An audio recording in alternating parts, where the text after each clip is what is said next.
Welcome to Silverstone Technology Cluster's Ask the Expert podcast. I'm Jeannie, your host. The mission of the STC is to support advanced engineering, electronic and software businesses, and we're always keen to share industry insights and knowledge. In each podcast episode, we sit down with a seasoned professional and industry leaders to offer and uncover valuable knowledge, share real-life experience, and explore smart strategies for navigating the challenges of modern businesses in advanced engineering. This episode is brought to you by TC Group, a leading group of accountants and business advisors with offices in Northampton and Milton Keynes. And today I'm at the offices of TC Group and I'm joined by Trevor Shaw. Hi, Trevor. Hi, Jenny. Thank you for joining me today. Just before we get started, can you tell us a little bit about yourself and your journey that's brought you here to your current role at TC Group? So I'm Trevor Shaw. I'm a tax director with TC Group and I've been working in tax for about 35 years now. All of that time I've worked with owner-managed businesses, from small local businesses through to international businesses, from startups taking them through their journey all the way through to exit, selling the business on or passing it on to the next generation, whether that's management or employees. And for me, it's an important aspect that businesses need to take into account because tax affects all areas of business and you don't want nasty surprises coming out, which tax often, unfortunately, does bring. Okay, so obviously you're here today to talk to us about tax. Can you tell us why tax is so important? So why is tax important? As I just mentioned, it has an impact on everything you do. Even if you think about your own personal life, you go out and you go shopping, you're paying VAT, you pay income tax on your salary, etc. It impacts all parts of your life. And for a business, it has far more greater impact. Every business decision has a taxation consequence. And businesses need to take tax into account in considering that. Now, it's not to say that they need to focus on tax. They need to focus on the business decisions. But they need to take account of the fact that the decisions they make have a tax impact. And they may not be obvious when they make those decisions. And they can have long-reaching consequences. So, for instance, a business that started up, is doing quite nicely, and it's got key employees that it'd like to retain for the future. The owners might decide to give them some shares in the business. That seems like a really good thing to do. Commercially, you've now got them tied into the business. However, when it comes to selling the business down the line, for those employees that receive those shares, they could be looking at significant tax bills on selling the shares, something in the region of 47-50% of their profit they could be subject to tax on. Not only that, the employer could be paying 15% tax on it as well. Compare that to if it had been done properly, the company could be getting tax relief on the profit they make, and the employees could be paying 18 or 24% tax. So a real negative for both the employee and the employer. And that's a tax consequence of doing something commercially seems like a good idea, but without taking the right advice to ensure it's structured properly. Okay, so you said that businesses shouldn't focus on tax, they should focus on decisions. Yeah. But should businesses focus on tax? They need to take tax into account. I mean, there's a lot of decisions that businesses make day to day when you're talking about your strategy and growing your business. Actually, the tax consequence is predominantly around how much tax you pay on the profit at the end of the year. So they do need to take it into account that there is an element of tax there, but it's not the major driving point on that one. However, you will find businesses that will take the view of, I want to do something to reduce the tax bill. Now, one of the ways that a business can reduce the tax bill is to invest in new plant and machinery and claim 100% tax relief. So they buy a piece of plant and equipment for £20,000 and it reduces their taxable profit by £20,000. So that's a good thing. And they save £5,000 in tax as a result of doing that. So that sounds positive. But if they don't need that piece of plant and machinery and they're only buying it to knock £5,000 off the tax bill, they've spent £20,000 to save £5,000. That doesn't make sense to me. Whereas if they needed that piece of plant and machinery and they were probably going to buy it just after the year end, buying it just before the year end accelerates the tax relief and makes good commercial sense. However, they do need to make sure that they've got the cash to be able to make those payments. So I talk about tax, what every business owner needs to remember is that cash is king. And if the cash flow doesn't work, then that obviously means you can't do those transactions. Another area that businesses need to think about in ways to save tax is R&D relief. And I know Felix has had a conversation with you about it. Now, businesses shouldn't decide that actually I'm going to do R&D. I'm going to do R&D to get R&D relief because it's tax efficient, but you're still spending more than you get back. But if you are doing R&D, then you should look to claim the R&D relief because it is a generous relief, as Felix mentioned last time. However, one of the things that I think businesses then don't do at that point is to say, I've developed a new product, I've done my R&D, should I be patenting it or not? Should I get that patent? A lot of businesses don't like patents because it puts their technology out in the public space because it's got to be available to be looked at. However, if you can get that patent, and it's a qualifying UK patent, then potentially a proportion of the profits from the income of that patent, and by that I mean sales of the patented product, sales of a product containing the patented item, so it can only be a small part in a big item, so it can have a lot of value even for a small item, or even royalty income or selling the patent itself. A proportion of those profits from that income can be exempt from corporation tax.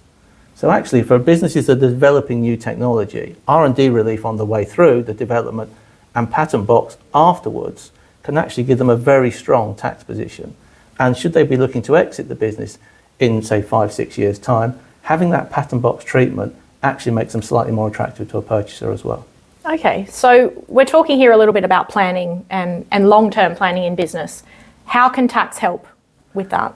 So the way tax helps in relation to planning is to sit down with the business and understand where they are and where they're going to and what their long-term ambitions are.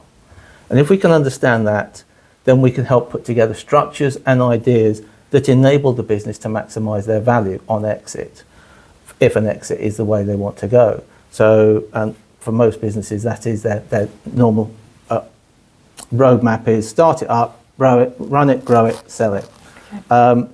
Now, if you're looking at that type of model, then actually sitting down with the business saying, who are your key employees? Who is it's going to make the big difference in your business being worth a little bit today and worth a lot in the future? And they'll often identify there's a few roles that are key, and those people might be in place, they might not be in place. But one of the ways to incentivize those people and keep those people in the business so they help the business grow is to enable them to have the right to buy shares in the business. Now, there's something called an EMI share option scheme. I won't go into all the technicalities about it, but in essence, it does mean that the business owners can offer those key employees the right to buy shares in the business on the sale of the business. And the price that they will pay for those shares is agreed today. So that might be £5 a share. And that price is agreed with the Inland Revenue, with HM Revenue and Customs, so that we know what the tax treatment is going to be. It's all agreed. When they come around to selling those shares, maybe for £100 each, that £95 profit they make, they will get taxed at capital gains tax rate, so 18% or 24%. So that's really beneficial for them. And that ties them into the business because they've got that big carrot to stay and grow and help grow the business. From the company's point of view, it's also highly beneficial because that £95 profit that individuals made on selling those shares is effectively allowed as a tax deduction for the company. So they get £95 off that one share off the profits for corporation tax purposes. So they get 25% of that as a reduced corporation tax liability. So it's very powerful for both sides. And it ties the employees in and incentivises them to work hard and enables the management to grow and maximise the value of the business for the original owners and for the share option holders. Okay, that's really interesting. So I think the big question here is how do we keep up with the tax changes and what's going on? Unfortunately, or perhaps fortunately for me, tax is an evolving world. It's not static. You have the position whereby you have different governments have different agendas that they want to play to. They want to develop their own political strategies, they've got their own economic and commercial objectives, and they've got their financial objectives to reach as well. And all of that is impacted by tax. Tax, after all, pays for everything that the government spends. So they do need to bring the tax in, but tax is used to incentivise certain types of behaviours and to disincentivise other types of behaviours. And we can all think of examples such as duty on alcohol and cigarettes, encouraging you not to drink and smoke, and then tax release encouraging you to do R&D and things like that. So there are items there that tax does evolve, and it changes from day to day as the government evolves and changes. So what does businesses need to do to be able to stay in touch with that is have regular conversations with their accountants and tax advisors. We can only advise when we know what you want to do, what your plans are, and if we don't know what you're doing, it's difficult for us to be able to give that advice. So regular conversations and talking to your accountants who give you those updates anyway around what's happening as a general change in legislation, but having the conversation to understand how that impacts your position and what you want to do in the future. Okay, Trevor, so you've talked a little bit about selling. Can you tell me about owners and businesses planning on passing on to the next generation? Yes, absolutely right. I did talk about selling businesses, but passing on to the next generation is important and is the right route for a lot of businesses to take. Now, there has been lots in the news following the budget last year when the rules on inheritance tax in relation to businesses were changed quite significantly, and those changes come in from next April. Now, there's been a lot of negativity around it. I actually think there's some positivities to take from it, but there are some huge negative consequences, but commercially it might be a good thing. So, for instance, the way the rules stand today, before the changes next year, is that if a business owner wants to pass his business on to the next generation, then the tax legislation says if you pass it on death, then there's no inheritance tax. There's also no capital gains tax. So it can go tax-free. So your business that's worth £10 million, for example, goes on to your children and they're treated as having paid £10 million for it. So they could sell it the next day for £10 million after your death and pay no tax. But obviously that's not what you want. You want them to grow and develop the business, but they would only be taxed on the increase in value from the owner's death up to when they sold it or if it gets passed on to the next generation. The new rules that come in from April next year are very different to that. What they say is, yes, if you can pass it on death, and if you pass it on death, there is still no capital gains tax, and you don't pay tax on that 10 million, and the children are treated as having acquired it for 10 million. However, it is not tax-free from an inheritance tax point of view. So the first £1 million of it will be inheritance tax-free, but of anything above the £1 million, only 50% of it is inheritance tax-free. And the balance of that is then taxed at 40%. So the easiest way to think of it is it's 20% tax on the bit above £1 million. So that would be £9 million at 20%. That's £1.8 million in inheritance tax that would have to be paid. And for an owner-managed business, they may not have that sort of cash around, and that may mean having to sell the business or sell a proportion of the business or sell other assets to be able to pay the tax bill. So that's obviously a very bad thing, and I'm not going to sit here and say it's a good thing. It is a bad thing from business's perspective. However, as I said, the legislation encourages that treatment at the moment. So what are the alternative ways of looking at this under a new regime? Well, actually, you can give a business away inheritance tax-free if you gift it during your lifetime and survive 7 years. So the parents could own the business and gift it to the children when they retire and survive 7 years, and there's no inheritance tax bill. Unfortunately, there is capital gains tax on the value of the business, but the parents and the children can sign a piece of paper that says the children will have only been treated as having paid the price the parents originally paid for it. So there's no tax on the parents, but the children, rather than having a business worth 10 million and effectively being treated as having paid £10 million for it, they'll be treated as having paid £1 for it. So they'll have a larger tax bill should they ever sell it. Well, actually, for a business family that wants to keep the business in the family, that's quite a good disincentive to selling in the future. But also means if you do sell and you've got a tax bill, you've got the cash to pay for it in the future. So what does this mean? It means that it's still possible to pass a family business to the next generation tax-free on that transaction itself. It just changes the timing when you do it. So currently, the legislation encourages you to wait till death. So you've got somebody who owns the business dying in their 80s, passes it to their kids who are now in their late 50s, early 60s, who are thinking about retirement themselves and maybe haven't got quite the energy and enthusiasm and innovation that they had when they were in their 30s and 40s. So what if you've got legislation that says, when you get to 60, 65 and you're retiring, why not pass the business on to the next generation then? Survive 7 years, no tax bill.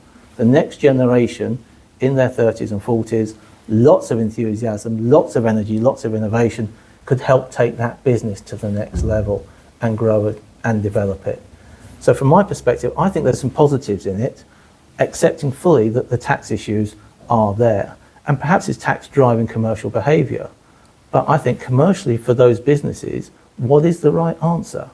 Is it that it's continued to be owned and effectively run by people in their 70s who may be doing a great job, I'm not criticising them, or should it be coming down to the next generation a bit earlier? So potentially there's some benefit for those individual businesses through that sort of change of approach. Okay, so if you could leave us with a final thought on tax today, Trevor, what would it be? Tax is something that businesses need to take into account, but it doesn't drive everything. It has to be used to work for you, but it shouldn't drive what you should do. After all, the tax tail does not wag the commercial dog. Interesting. Well, thank you so much for joining me today, Trevor. It's been really enlightening. I really enjoyed it. Thank you. And that's it for this episode of Ask the Expert. Thank you for tuning in, and I hope you picked up something interesting along the way. If you enjoyed this conversation, please give me a share and a rating on the platform you're listening on. Follow Silverstone Technology Cluster on LinkedIn, and subscribe on Apple Podcasts, subscribe on Spotify or on our YouTube channel. If there are any particular topics that you'd like to hear about or anyone you'd like to hear from, please drop me an email, jeannie@silverstonetechnologycluster.com. Thank you for joining me. Bye for now.